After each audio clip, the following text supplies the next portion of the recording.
Bonjour, merci de me rejoindre pour le 8e jour de notre parcours avec Jésus. Ça fait déjà une semaine, gloire à Dieu.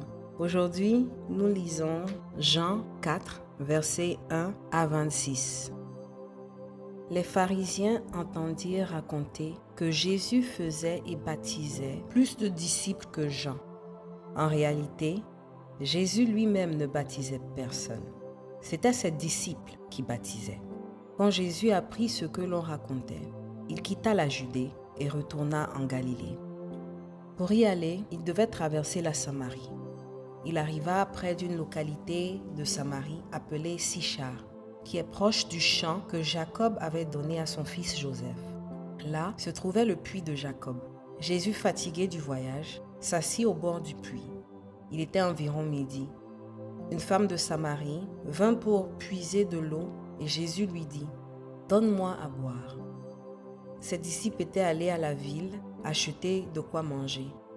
La femme samaritaine dit à Jésus « Mais tu es un juif, comment oses-tu donc me demander à boire, à moi, une samaritaine ?» En effet, les juifs n'ont pas de relation avec les samaritains. Jésus lui répondit « Si tu connaissais ce que Dieu donne et qui est celui qui te demande à boire, c'est toi qui lui aurais demandé de l'eau et il t'aurait donné de l'eau vive. » La femme répliqua « Maître, tu n'as pas de seau et le puits est profond. Comment pourrais-tu avoir cette eau vive? Notre ancêtre Jacob nous a donné ce puits. Il a bu lui-même de son eau. Ses fils et ses troupeaux en ont bu aussi. Penses-tu être plus grand que Jacob? » Jésus lui répondit « Quiconque boit de cette eau aura de nouveau soif.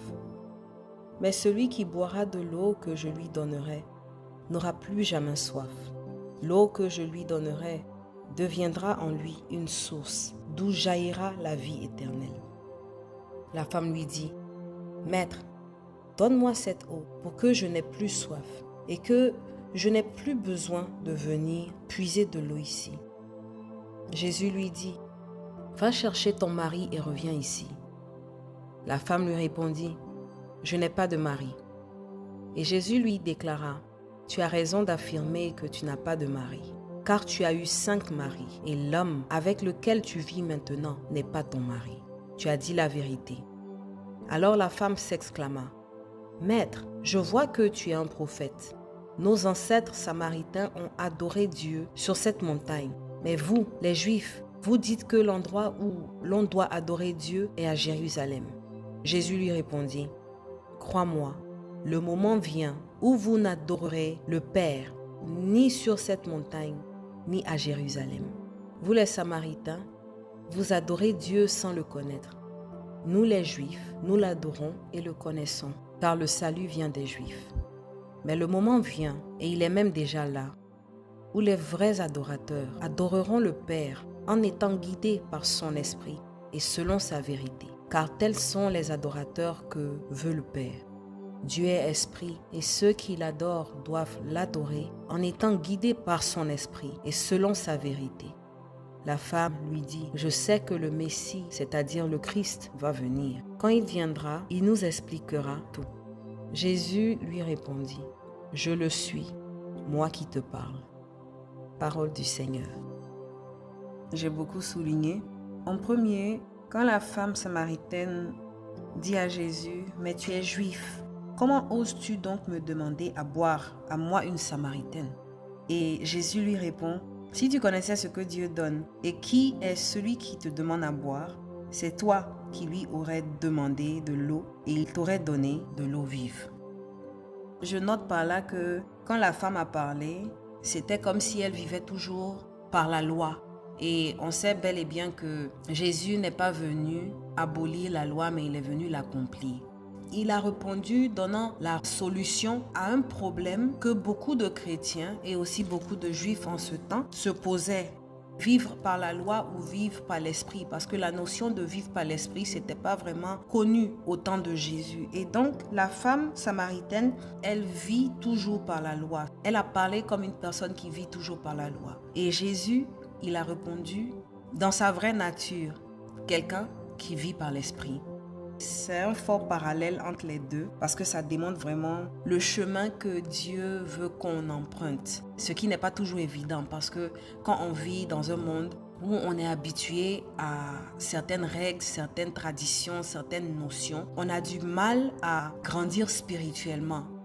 Des fois, dans notre vie de tous les jours, ça se voit. Ça se voit que nous vivons toujours par la loi et non par l'esprit. Jésus qui dit aussi, « Celui qui boira de l'eau que je lui donnerai n'aura plus jamais soif. L'eau que je lui donnerai deviendra en lui une source d'où jaillira la vie éternelle. » Cette phrase m'intrigue parce que c'est quoi l'eau que Jésus va nous donner?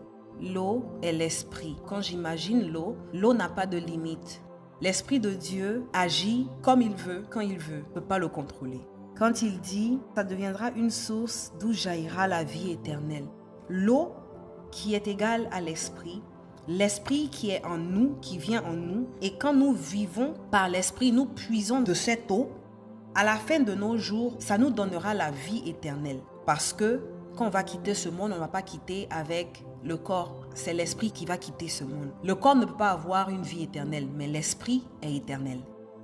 Aussi, il a ajouté, vous adorez, donc vous les Samaritains, vous adorez Dieu sans le connaître. J'aime bien cette phrase parce que nous sommes tous coupables de ça. Moi, j'ai le désir de connaître Dieu. Mais des fois, je fais des choses juste par routine. Mais ce désir de vouloir le connaître, ça vient de sa parole.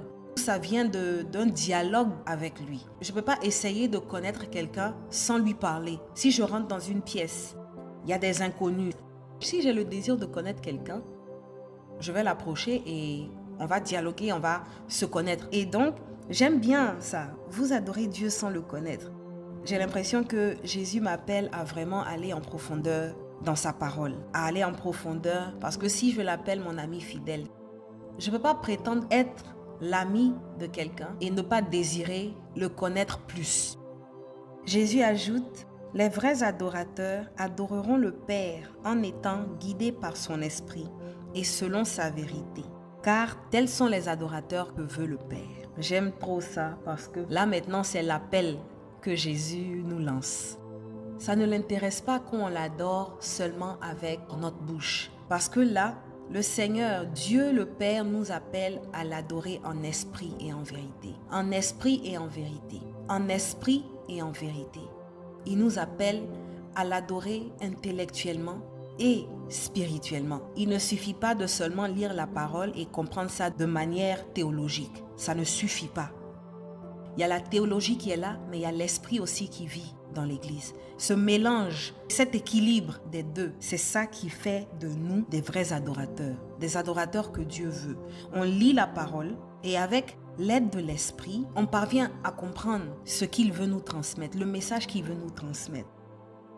Et Jésus lui dit, « Je le suis, moi qui te parle. » Parce qu'elle a mentionné le Messie qui viendra. Et Jésus lui dit, « Je le suis, moi qui te parle. » Je pense que c'est la première fois que Jésus même avoue que c'est le Messie. Il est le Messie, moi qui te parle. Là maintenant, on va aller à une autre étape. Merci Seigneur pour ton amour. Merci pour ta bienveillance. Merci de toujours ouvrir notre esprit, notre intelligence. Seigneur, je te demande d'ouvrir mon cœur, de m'aider à écouter ton esprit, pour pouvoir vivre pleinement en toi, pour pouvoir découvrir tes mystères. Je te dis merci aussi de me faire comprendre que je suis plus que ce corps. Je te dis merci de me faire comprendre que quand le moment viendra, ce corps périra, mais mon esprit vivra pour toujours en toi. Pendant ce carême, par le jeûne, par une sorte de discipline, nous essayons de ne pas vivre par la chair, de ne pas vivre par la loi, mais de vivre en esprit. Merci de nous inviter à cette croissance spirituelle qui nous emmènera à la vie éternelle. Au nom du Père et du Fils et du Saint-Esprit. Amen.